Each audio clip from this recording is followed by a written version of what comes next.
Spettacolo doveva essere, spettacolo è stato nel cuore di una Belluno vestita d'aria insolitamente primaverile.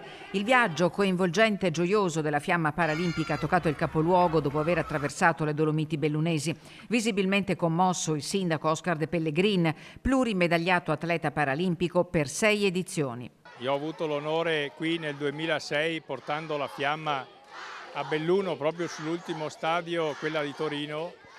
E poi la più grande emozione è stata a Londra, l'edizione 2012, che ero disegnato portabandiera per tutto il movimento paralimpico, e queste sono cose che non si dimenticano nella vita. Ma oggi essere qui insieme a tanti giovani che sono venuti insieme alle loro insegnanti e loro scuole per toccare con mano i valori della fiamma paralimpica, per me è un grandissimo onore. In piazza il calore della fiamma e i suoi valori, mai come oggi simbolo di pace e di inclusione. Tutto l'opposto di quello che sta succedendo nel mondo, purtroppo.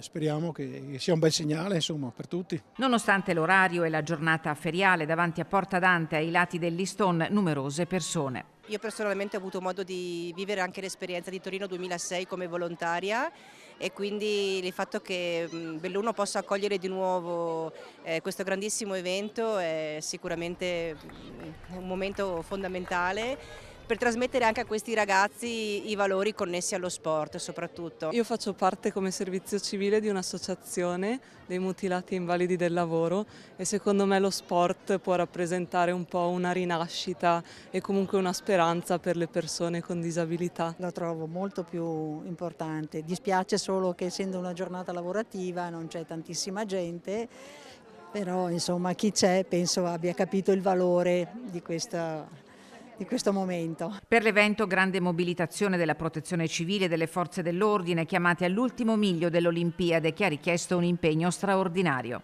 Non soltanto dal punto di vista dell'ordine e della sicurezza pubblica, ma anche dell'orgoglio nazionale, dei risultati sportivi ottenuti, e, se mi consentite, anche l'orgoglio per gli atleti dell'Arba, che hanno conquistato 9 medaglie sulle 22 conquistate dal nostro paese. Tedofora, nella sua città d'adozione, Elisa Calcamuggi, collega e oggi responsabile del marketing della fondazione DMO, in prima linea alle Paralimpiadi di Vancouver 2010. Ed è veramente straordinario seguire questi ragazzi, perché hanno un modo di vivere la loro disabilità disarmante, cioè accadono cose imprevedibili, vai con loro a ballare in discoteca perché loro ballano sulla sedia a rotelle, non è un problema, oppure se hanno un arto artificiale te lo danno un attimo in mano mentre finiscono di fare una cosa, e quindi siamo noi che non abbiamo disabilità che rimaniamo un attimo sorpresi.